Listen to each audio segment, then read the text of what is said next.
देना जरूर पूर्वजों को, इस्माइल दे देना। लोग कहते हैं ये 16 दिन अच्छे काम नहीं करना चाहिए, 16 दिन ये मत लो, 16 दिन वो मत लो। कौन सी पुराण में लिखा है? एक बार मुझे वो पुराण जरूर बताना कि 16 दिन ये सामान मत खरीदना, 16 दिन ये चीज मत लेना। क्योंकि शिव महापुराण में और शास्त्रों में वर्णन आता है कि 16 दिन श्राद्ध के हैं, ये पूर्वजों के हैं। आप पूर्वजों का नाम लेकर अपने पितरों का स्मरण कर कर तुम्हारी मर्जी पड़े वो खरीदो, तुम्हारी मर्जी पड़े वो लाओ, पर सबसे पहले उन पूर्वजों को सम्मान पूर्वक वो वस्तु समर्पित कर दो कि ये आपकी है, आपको संभालना है, आपने दी है, आपके द्वारा आई है। पूर्वज खुश होंगे। तुम्हें बढ़ता हुआ देखकर तो पितर खुद आशीर्वाद देते हैं। कौन माँ होगी जो अपने बच्चे को बद्दुआ देगी? कौन पिता होगा जो अपने बच्चों को बद्दुआ देगा? अगर माता पिता अपने बेटे को गाली भी देते हैं, बद्दुआ भी देते हैं, तो बाद में रोते हैं, आंख में से आंसू निकलती है। एक माँ अपने बेटे को चिल्ला देती है तो बाद में रोती है। अगर माँ अपने बच्चों पर हाथ उठा देती है तो बाद में रोती है। तो क्या मरने के बाद पितर तुमको बद्दुआ देंगे? नहीं, पितर आशीर्वाद देते, बस इतना जरूर कहते हैं कि मैं छोड़ कर गया था रे, मैं तुझे देकर गया था रे, मुझे भूल क्यों गया? तू थोड़ा देता क्यों नहीं है? मेरे को अन्न का भाग देता क्यों नहीं है? बस वो याद करते हैं, वो आपसे मांगने की, क्योंकि आप उसके पुत्र हो, आप उसकी संतान हो, आप उसके वंश के हो, आपसे ललकता है उसको, किसी दूसरे से नहीं।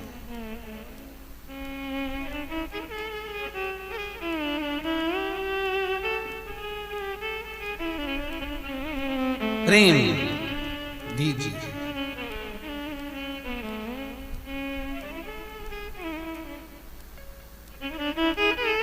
भले कोई किस भाव से आए उसका आदर हो,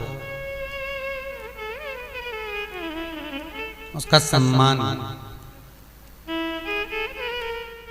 कई लोगों का प्रश्न होता है, गुरुजी हम 4 भाइयों का परिवार है, पर पितृ दोष मुझ पर ही क्यों आ रहा है? मैं ही क्यों तकलीफ भोग रहा हूं? मेरे को ही क्यों कष्ट आ रहा है? मेरे ही क्यों पांव दुख रहे हैं? मेरे घर में क्यों ऐसी परेशानी आती है? सबकी सब तो सुखी है। ध्यान रखना, पितरों का जिससे लगाव होता है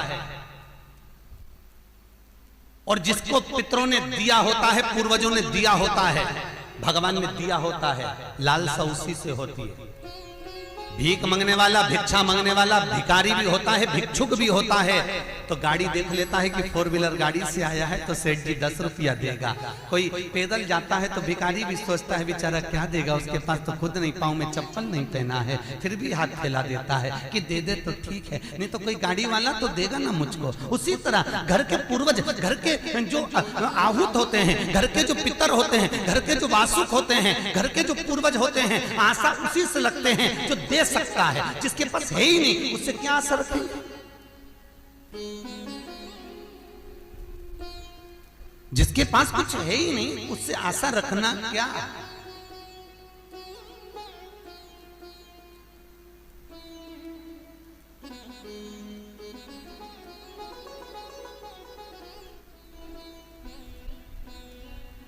कई लोग कहते हैं गुरुजी हमारे पास देने के लिए कुछ भी नहीं, हम हमारे पूर्वजों को क्या? मत दो ना, इस्माइल तो दे सकते हो। जिस दिन तुम्हारे पूर्वजों का श्राद्ध है, तुम्हारे पास में खिलाने के लिए अन्न नहीं है, तुम्हारे पास देने के लिए दान नहीं है, तुम ब्राह्मण को घर में नहीं बुला सकते, कोरोना महामारी चल रही है, तुम कुछ भी नहीं दे सकते, तुम्हारे पास देने के लिए वस्त्र नहीं, आभूषण नहीं, कुछ भी नहीं, मत दो।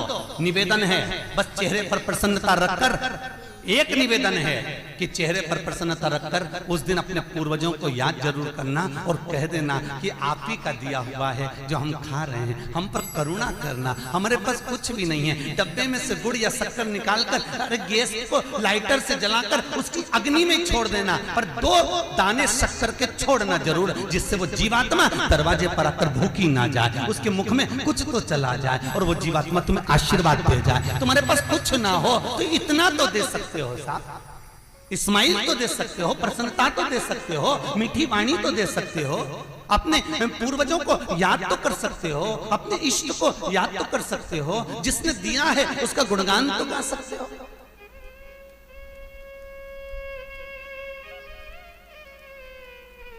एक नई नवेली दुल्हन को पति ने एक नई नथनी लाके दे दी। कबीरदास जी लिखते हैं, नथनी दी यार ने तो दिया बखान।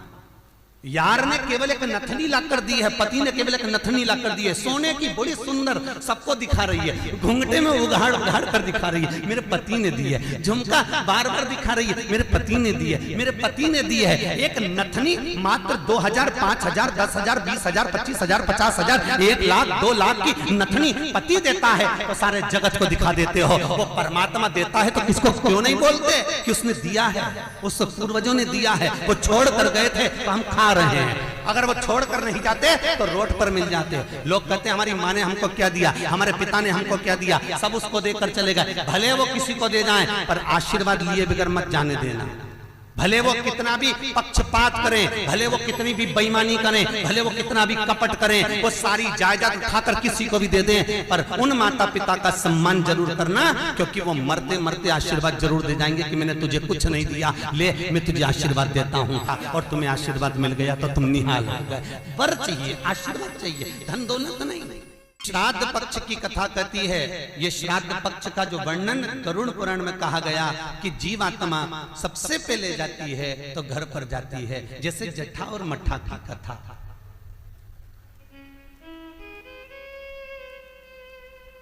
दो भाई हैं, जट्ठा और मट्ठा,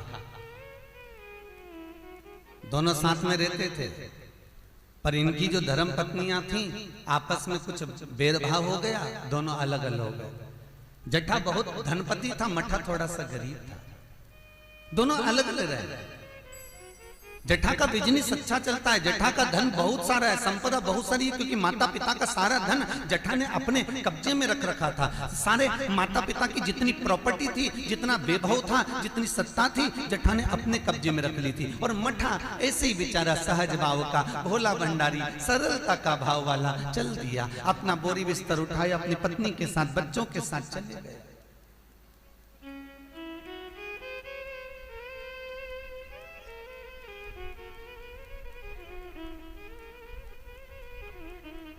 सोलह दिन श्राद्ध किया गया।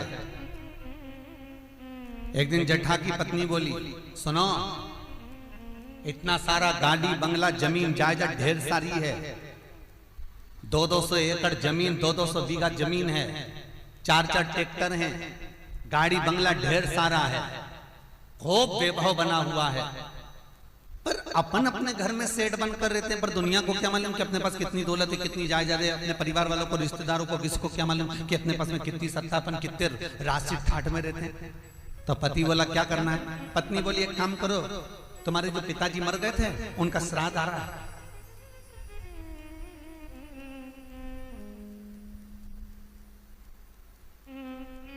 तुम्हारे जो पिता चले गए थे उनका श्राद्ध आ रहा है, एक काम करो, अपन अपने पिताजी का श्राद्ध रख देते, और श्राद्ध रखेंगे तो मेरे मायके वालों को और आपके पूरे परिवार वालों को, जो आपके रिश्तेदार मित्र हैं, दोस्त हैं, और मेरे मायके वाले, मेरी सहेलियां, मेरी बेस्ट फ्रेंड, सबको बुला लें, और उनको बड़े प्रेम से अपन भोजन करा देंगे। इतने में जट्ठा बोला कि भोजन बना तो खिला तो देंगे, पर भोजन बनाएगा कौन, इतना सारा फैलाना हो जाएगा, उठाएगा कौन। इतने में तुरंत जट्ठा की पत्नी बोली, वो देवर और देवरानी क्या करेंगे, बाप तो उनका भी था, पिता तो उनका भी था, वो आए देवरानी, और देवरानी आकर भोजन बनाए और देवर आकर बर्तन मांजे। चलो निमंत्रण सबको देने जा रहे हैं तो उनके घर भी चल जाए। आवाज लगाई, मट्ठा, अरे ओ मट्ठा। मट्ठा ने दरवाजा खोला, छोटा सा झोपड़ा, गोबर से लिपा हुआ घर। मट्ठा हाथ जोड़कर बोला, बड़ा भाई आया है, बैठो भैया, हम बैठने नहीं आए तेरे घर में, कल पिताजी का श्राद्ध है, तेरे को बर्तन मांजने आना है, दुल्हन को भोजन बनाने आना है। श्राद्ध पक्ष में हमने ब्राह्मणी ढूंढी थी, बामनी भोजन बनाने वाली मिल नहीं रही है, सब लगी हुई है इधर उधर। देवरानी को ले आना। भाभी हम आ तो जाएंगे, पर निवेदन इतना सा है कि पिताजी का श्राद्ध है, तो मन कर रहा है कि हम थोड़ी सी धूप छोड़ दें, इसके बाद आ जाएंगे। इतने में तुरंत भाभी बोली, सुन रे मठा, आना हो तो सुबह जल्दी आना, क्योंकि रखे हुए बर्तन कौन मांजेगा, भोजन कौन बनाएगा। इतनी देरी से आना है तो केवल क्या खाने आ रहे हो? आने की जरूरत नहीं है, तुम दोनों की जरूरत नहीं है मेरे को, मत आना तुम। छोड़ दिया। जेठा गया, अपने ससुराल वालों को बुला लिया, मायके वालों को बुला लिया, सबको बुलाया। पितृलोक से जिसकी तिथि होती है, पितरों के भगवान जिनका नाम है आर्यमा स्वामी, कौवे पर बैठकर जिसकी तिथि होती है, उस तिथि के जीव को कौवे पर बिठाकर आर्यमा स्वामी लेकर आते हैं, और जिसकी यहाँ श्राद्ध होती है उसकी छत पर कौवा छोड़ते छोड़ते जाते हैं। इसलिए हिंदू धर्म में श्राद्ध में कौवे का बड़ा महत्व होता है, क्योंकि पितरों के देवता आर्यमा स्वामी कौवे पर बैठते हैं, और उसी कौवे पर हमारे घर के जीवों को लेकर आते हैं। और सबसे पहले वो जीव कहां जाता है श्राद्ध पक्ष में? बहुत ध्यान से सुनना गरुड़ पुराण का ये चरित्र। सबसे पहले वो जीव कहां जाता है? जो घर का सबसे पुराना घर होता है, जहां पर घर का बड़ा बेटा रहता हो, जहां पर घर का पुराना मकान हो, पुराना घर हो, वहां वो जीव जाता है। 3 वृक्ष पितरों के तुल्य हैं। पहला पीपल, दूसरा बटवृक्ष, तीसरा बेलपत्र का वृक्ष। बेलपत्र का वृक्ष कभी अनायास श्राद्ध पक्ष में आप कुछ भी ना कर पाए, कुछ भी ना कर सकते हो, तो एक पत्ते के ऊपर कोई सा भी पत्ता ले लो, चाहे पान का ले हो, कोई पीपल का ले हो, कोई भी पत्ते के ऊपर एक पुड़ी, थोड़ा मीठा थोड़ा नमकीन रखकर अपनी कामना कर कर अपने पूर्वजों के लिए इन 3 वृक्ष के नीचे 16 श्राद्ध में किसी भी एक दिन आप वो भोजन को रखकर आ जाइए। अपनी कामना कर कर सुख का अनुभव होगा, पितरों को शांति मिलेगी। एक जट्ठा और मट्ठा की कथा हमने पहले कही है, वो भी हमारे पेज पे डली हुई है, आप उस पे से निकाल कर सुनना।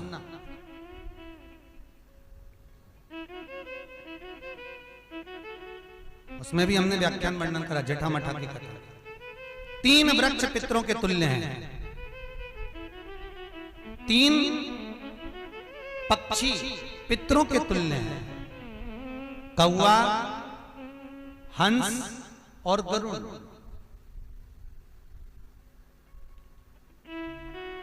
एक कौवा और एक स्वान, कुत्ता, ये 2 ऐसे होते हैं जिनको 20 मिनट पहले, आधे घंटे पहले, 1 दिन पहले, 24 घंटे पहले, 48 घंटे पहले क्या होने वाला होता है, कौवे को और स्वान को भान हो जाता है। क्यों?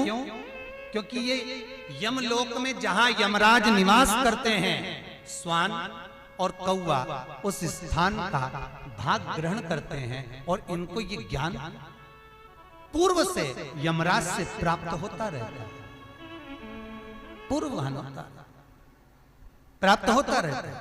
एक कौवा एक स्वान, कोई घटना घटने वाली होती है तो कुत्ता रोने लगता है, कोई घटना घटने वाली होती है तो कौवा आकर बैठ जाता है, कोई आ रहा है तो कौवा आएगा, कोई भाव सूचक है तो कौवा आकर बैठेगा। दरवाजे पर कैसे, उसका भी भान है, अटारी पर कौवा कहां बैठा है, दरवाजे पर कौवा कहां बैठा है, किस स्थान पर कौवा विराजमान है, उसका भी भाव हमारे शास्त्र में वर्णन है।